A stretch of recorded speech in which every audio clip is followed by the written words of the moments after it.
Majipal sir from Vivekananda Senior Secondary School, Bani. Now we start the next concept of next question of class 7th chapter 10th respiration in organism. Question number 4th.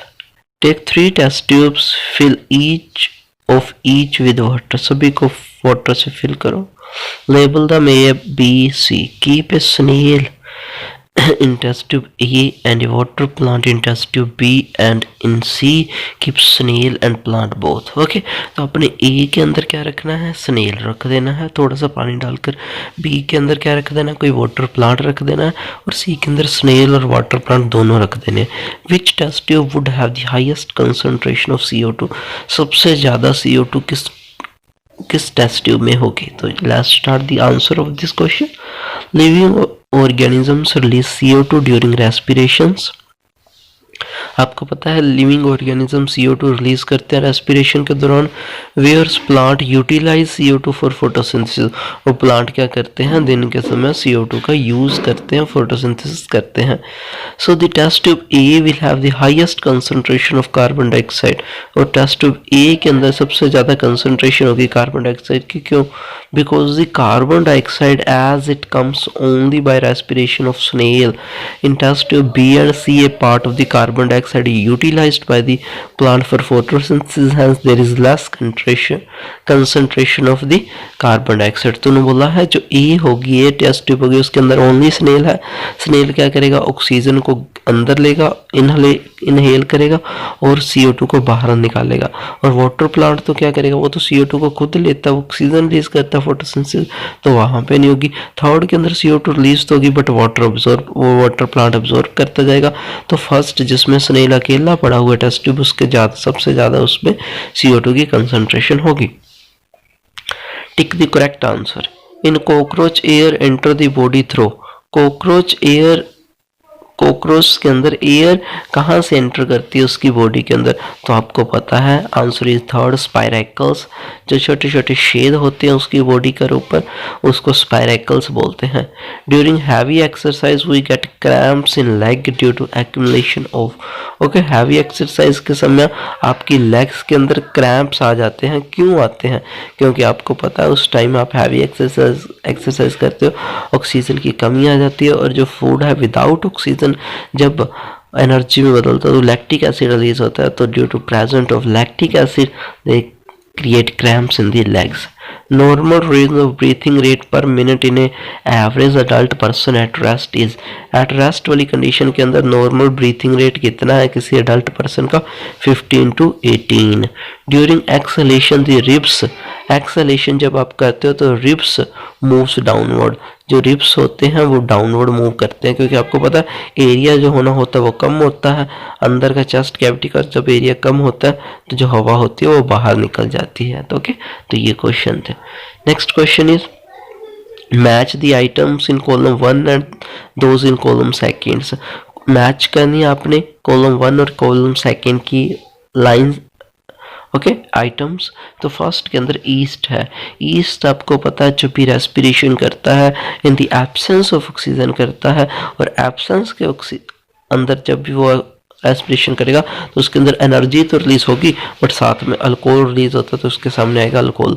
Diaphragm is related to the chest cavity. Okay, chest cavity से जो cavity means उसका floor, chest का जो floor होता है वो diaphragm होता है. Skin is related to the earthworm because earthworm take respirations from their skin. Leaves, आपको पता है stomata are present on the leaves. Fish के अंदर आपको पता है रेस्पिरेटरी ऑर्गन्स, गिल्स प्रेजेंट होते हैं. फ्रॉग के अंदर लंग्स और स्किन दोनों रेस्पिरेटरी ऑर्गन्स प्रेजेंट होते हैं. तो ये मैच द कॉलम थे. Next true and false. Mark T if this statement is true and F is it is false. First है during heavy exercise the breathing rate of person slow down. heavy exercise के समय breathing rate person की slow down हो जाती है. False, क्योंकि आपको पता है हैवी एक्सरसाइज करते तो एनर्जी की ज़्यादा नीड होती है, तो जो ब्रीथिंग रेट है वो फास्ट होती है. Plant carry out photosynthesis only during the day and respiration only at night. उन्होंने बोला कि फोटोसिंथेसिस सिर्फ ड्यूरिंग द डे ही करते हैं और रेस्पिरेशन ओनली एट नाइट करते हैं। ये सभी के अंदर नहीं होता, कई क्या करते हैं इससे अपोजिट भी करते हैं। तो this is the false. Frog breathe through their skin as well as the lungs. जो फ्रॉग्स हैं वो स्किन से भी सांस लेते हैं, लंग्स से भी, ये बिल्कुल ट्रू है। ओके, क्योंकि जो फ्रॉग्स हैं वो टेरेस्ट्रियल एनिमल भी आते हैं, इक्वेटिक एनिमल बोथ के अंदर आते हैं। जब वो इक्वेटिक के अंदर जाते हैं तो वो अपनी जो रेस्पिरेशन है वो कहाँ से करते हैं, स्किन से, और जब वो टेरेस्ट्रियल जाते हैं तब वो अपनी रेस्पिरेशन लंग्स से करते हैं। Fishes have lungs for respiration, बिल्कुल wrong है। Fishes have gills for respiration. Next is the size of chest cavity increase during inhalation. जब आप inhalation करते हो तो chest cavity का size बढ़ जाता है। True. This is the true. ये true है आपका। So next question है question number 8. Given below a square of letter in which hidden different words related to the respiration in organism. These words may be present in any direction, upward, downward, along diagonals, and words for the respiratory system. Clue about these words are given square. और बोला कि ये square दे रखा है, इसके अंदर word दे रखे और वर्ड्स के अंदर रेस्पिरेटरी से रिलेटेड ऐसे वर्ड्स हैं। तो चलो फर्स्ट है the air tube of insect. जो एयर ट्यूब होती है इंसेक्ट की, ओके, तो वो क्या होती है, ट्रैकिया। तो ये आप देख सकते हो ट्रैकिया कहाँ लिखा हुआ है, okay, this is trachea. Okay, तो ये लिखा ट्रैकिया। ओके, तो इसके अंदर आई थिंक कितने वर्ड्स दे रखे हैं, 1 2 3 4 5 6 7 8 दे रखे हैं, और जो वैसे हैं वो 9 है। ओके, तो आपने क्या करना, उनके आंसर भी देने और वर्ड आपने खुद फाइंड आउट करने। Okay, skeleton structure sound in chest cavity, ribs, you know about the ribs. Okay, muscular floor of chest cavity, diaphragm, you know very well. Tiny pores on the surface of leaves are stomata. Small opening on the side of body of insect is spiracles.